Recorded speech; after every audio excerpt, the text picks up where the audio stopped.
हैं BTST STBT trades के लिए। शिल्पा जी क्या कैरी कर रही हैं कल के लिए, मंडे के लिए? जी, अनुज जी, मुझे लगता है कि हिंद पेट्रो पे ध्यान देना चाहिए। HPCL SBTST या 1-2 दिन के लिए मुझे लगता है अच्छा ट्रेड है। 380 पे सपोर्ट है, यहीं पे स्टॉक hovering अराउंड। तो 375 का स्टॉप लॉस और यहाँ पे मुझे लगता है टारगेट सब 405 से 420 आपको बहुत क्विक आ सकता है। ओके, शिल्पा जी का ट्रेड हो गया HPCL 380 160 पर। मानस आपका ट्रेड? तो देखिए, एचसीएल टेक में बिकवाली करने की राय रहेगी। अगर आप पैटर्न देखें तो आज के क्रैक में 52 मूविंग एवरेज के नीचे स्टॉक फिसला है। मेरे ख्याल से यहाँ पर गिरावट बढ़ सकती है, इसलिए एचसीएल टेक के नवंबर मंथ के फ्यूचर में बिकवाली करने की राय रहेगी। स्टॉप लॉसेस 1801 के रहेंगे और टारगेट रहेंगे 1725 के। अभी 1776 चल रहा है नवंबर मंथ का फ्यूचर। वेस्ट ऑफ टाइम ना वो तो खैर HCL टेक में आपके लिए एक अपॉर्चुनिटी, लेकिन ये सेल साइड की अपॉर्चुनिटी है। प्रशांत बताइए आपका ट्रेड क्या रहेगा? मुझे मेटल सेक्टर काफी अच्छा लग रहा है। इसमें JSW स्टील करीबन 964 पे ट्रेड कर रहा है 964। यहाँ पे मैं स्टॉप लॉस रखूंगा 950 के नीचे 948। जो टारगेट मेरा होगा वो होगा 990, 990 से लेके 995, 995।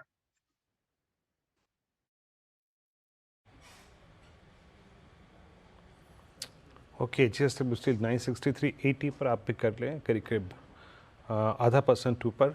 अमित सेठ जी आपका ट्रेड क्या रहेगा? जी विरेंद्र जी, TCS पे एक शॉर्ट कॉल रहेगा। वैसे भी TCS पूरे सेक्टर को अंडर परफॉर्म कर रहा था। जब बाकी स्टॉक्स अच्छा कर रहे थे, TCS वाज वीक।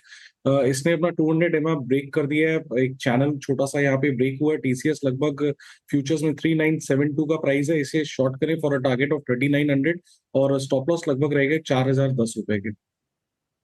तो ये फिलहाल आपके लिए एक और ट्रेड आपकी स्क्रीन पर आता हुआ। गाबा जी बताइए आपका क्या प्लान है? तेजी का ट्रेड या फिर मंदी? तेजी का स्टॉक जो मैंने 2 बजे दिया था ग्रैन्यूल्स इंडिया, वो लगभग टारगेट अचीव हो चुका है। मुझे अब तो उस समय एग्रेसिव कॉल था, अब ब्रेकआउट मिला है। ग्रैन्यूल्स इंडिया में ट्रेड करा है 570 में, स्टॉप होगा 560, 364 का टारगेट 580 टू 590, ये एक जोन है, वहां तक जा सकता है। तो ग्रैन्यूल्स इंडिया पे once again spill over trade, spill करके चले, ट्रेड कैरी कीजिए, बेसिकली आपके लिए यही सलाह है। अच्छा, HCL टेक इस समय टॉप लूजर है, इस पर एक शॉर्ट कॉल कैरी करने की सलाह। TCS 3% फिसल चुका है, उसको भी शॉर्ट साइड पर कैरी करने की सलाह इस समय आपके लिए आई है। सन फार्मा थोड़ा सा रेजिलिएंट था, लेकिन वो ऊपरी लेवल से अच्छा खासा फिसल गया है पिछले आधे घंटे में, तो ये भी थोड़ा सा सॉफ्टर साइड पर ही क्लोज दिखा रहा है। अनुज जी, रिलायंस जिस तरह से टूटा, बेसिकली रिलायंस का टूटना, TCS जैसे स्टॉक्स का टूटना, ये जब बिग बॉयज में बिकवाली आ रही है, ये क्या संकेत है कि FIIs की तरफ से वो सेल साइड की पोजीशंस फिर से इंटेंसिफाई होने लगी है? नहीं, FII की सेलिंग तो इंटेंसिफाई हो रही है, इसमें तो कोई डाउट नहीं है। कल जो जिस तरीके से सेलिंग हुई उसके बाद, और ये रहेगी मेरे ख्याल से काफ़ी टाइम तक। अब शायद FII की सेलिंग रहेगी, क्योंकि FII को एक अलग मार्केट मिल गई है अब, चाइना की मार्केट। बहुत सारा पैसा वहाँ पर जा रहा है, तो उस वजह से वहाँ पर मूव आ रहे हैं, कोई दिक्कत नहीं है। हम as long as retail panic ना करें। देखिए हर्षिता, इस करेक्शन की मार्केट को ज़रूरत थी। ये चीज़ मैं कह रहा हूँ, बार बार कह रहा हूँ, इस करेक्शन की मार्केट को ज़रूरत थी, क्योंकि बहुत ज़्यादा मार्केट में ना एक वन वे व्यू बन गया था कि मार्केट तो करेक्ट हो ही नहीं सकता। Bye the way, mid cap और स्मॉल कैप देखिए कैसे बंद हो रहे हैं। एक बार स्मॉल कैप पर अभी मेरी नज़र गई, एक बार निफ्टी का स्मॉल कैप लेकर आइए। ये मिड कैप था, स्मॉल कैप देखिए डे हाई पर बंद हो रहा है और एकदम से पंख लगे हैं स्मॉल कैप में। ये बहुत इंटरेस्टिंग है जिस तरीके से चल रहा है। तो एटलीस्ट अब रिटेल HNI शायद पैनिक ना कर रहा हो, सीरीज खत्म हो गई।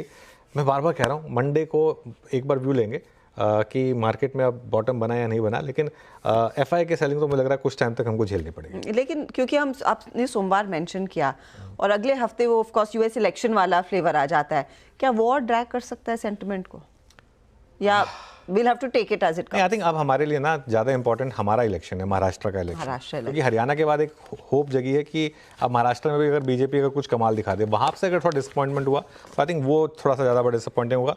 लेकिन पिछले 10-15 मिनट में थोड़ा सा मार्केट सुधरा है। निफ्टी भी डे लो से थोड़ा सुधरा है और मिड कैप और स्मॉल कैप तो अच्छे खासे सुधरे। जी हाँ, तो वो फिलहाल आपके लिए स्थिति देखिए तो 24,200 पर वापसी हो रही है, जहां पर आज लग रहा था कि हम 24,100 के 190 के नीचे क्लोज होता दिखाई देंगे, तो वो एक स्थिति थोड़ी बहुत संभलती हुई। मिड कैप्स में भी एक सिचुएशन इस समय बेहतर होती हुई दिखाई दे रही। एक दो ट्रेड्स मैं आपकी स्क्रीन पर लेकर आती हूँ जहां पर कुछ कुछ साइंस हमने देखे हैं मार्केट के थोड़ा सा कंफर्ट ढूंढने के, specially on the mid cap side. Escorts Kubota एक स्टॉक है जो इस हफ्ते चला है, मार्केट में वॉलेटिलिटी को इसने इग्नोर किया, पिछले हफ्ते धुलाई हुई थी। ओवर द वीक इसका चार्ट स्क्रीन पर रखिएगा प्लीज। आज 3% के गेन्स देकर जा रहा है ये। शिल्पा जी, इस पर एक व्यू दीजिए। कंसिडरिंग ओवर द वीक ये 14 दिन का है, इस हफ्ते का होगा चार्ट आपके साथ। मैं भी कोशिश करती हूँ उसे निकालने की। ये देखिए 7 ट्रेडिंग सेशंस में ये 1.1% ऊपर दिख रहा है, लेकिन इस पूरे हफ्ते अगर आप देखेंगे इसमें ज्यादा तेजी के ट्रेड्स बनते दिखाई दिए हैं। एस्कॉर्ट्स कुबोटा को लेकर आउटलुक कितना मजबूत है कि आप ट्रेड कैरी करना चाहेंगे? This week by the way 7% के गेन्स इस ट्रेडिंग सेशन इस स्टॉक ने दिखाए हैं। हाँ जी, बिल्कुल हर्षिता जी। इनफैक्ट ये हमारे डेरिवेटिव डेस्क से प्रभुदास का लीलाधर से ये वन ऑफ द टॉपिक्स है फॉर दिवाली। इसको हम लोग बहुत स्ट्रांगली रेकमेंड कर रहे हैं। मुझे लगता है कि अगर आप थोड़ा लॉन्गर टर्म से भी देखें तो इसमें 4200 से 4400 तक का भी स्कोप है। तो अभी जो रीसेंट लोज लगे हैं टुवर्ड्स 3600, यही आपका स्टॉप लॉस होना चाहिए positionally, and carry this trade for a positional one. 4200 should be your first target. इसके ऊपर I am hopeful for 4400 as well.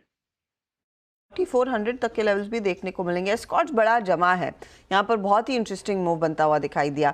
अच्छा, एक और स्टॉक ओवर द वीक जो दबे पांव से चल गया वो है मैक्रोटेक डेवलपर्स, लोधा का शेयर। 11.5% के गेन्स देखने को मिले हैं इसमें। मानस, ट्रैक करते हैं क्या आप मैक्रोटेक डेवलपर्स, और क्या ये जो तेजी आई है इस हफ्ते अगले हफ्ते जारी रह पाएगी? देखिए, वीकली क्लोजिंग काफी बेहतर है। मेरे ख्याल से एक बाउंस बैक डेफिनेटली बनता है। स्टॉक अपने 200 मूविंग एवरेज के ऊपर क्लोज हो रहे हैं।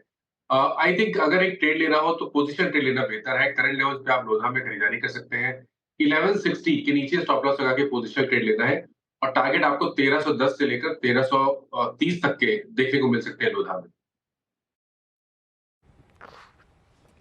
मैक्रोटेक आपकी स्क्रीन पे 1207 पे। एक और आई थिंक चीज़ जिसने शायद थोड़ा सा बैंक निफ्टी को संभाला आखिरी में, और वो था HDFC बैंक। HDFC बैंक की माननी पड़ेगी आपको बात। HDFC बैंक ने आज अपना 10 डे नहीं तोड़ा तो नहीं तोड़ा, बस ओपनिंग के टाइम थोड़ा बहुत सिंक हुआ था, लेकिन क्लोजिंग में जाते जाते उस मार्क को फिर रिगेन करके डे हाई पे क्लोज दे रहा है। अमित जी, आपको शॉर्ट टर्म पर्सपेक्टिव से HDFC bank possibly I think जो ये प्राइस सेक्शन है, एक बार जरा HDFC बैंक का रोल ओवर रखेंगे प्लीज़, क्योंकि इसमें कोई राय नहीं है कि जब से रोल ओवर स्टार्ट होते हैं यानी 23 अक्टूबर से अप्रॉक्सीमेटली 23 से लेकर टिल डेट यानी आखिरी डेट तक, एक्सपायरी तक, ये stock even the shortest moving average 10 day को not a single day violate करके गया। दैट मीन्स बदला पे, रोल ओवर कॉस्ट पे इसका काफ़ी स्ट्रॉन्ग इम्पैक्ट होगा। इट्स 88.48 मेरे ख्याल से। बैंकिंग में ICICI बैंक ने नंबर के बाद वाइल्ड स्विंग दिया, बट जहाँ तक स्टेबिलिटी का सवाल है वो ये है। Roll over 88.48%, stock stable above 10 day. Amit, आपकी राय, जो मैंने कही बात उससे आप थोड़ा सा सहमत हैं या नहीं? जी वीरेंद्र जी, क्लोज तो काफी अच्छा है, और अगर इंपॉर्टेंट चीज देखा जाए 10 और 20 डेमा इज स्लैंटिंग अपवर्ड्स, और आज के सत्र में ऑलमोस्ट 10 और 20 डेमा में आके स्टॉक 10 डेमा के ऊपर क्लोज कर रहा है, एक लोअर शैडो क्रिएट कर रहा है, तो that is a very good structure. जब तक 1700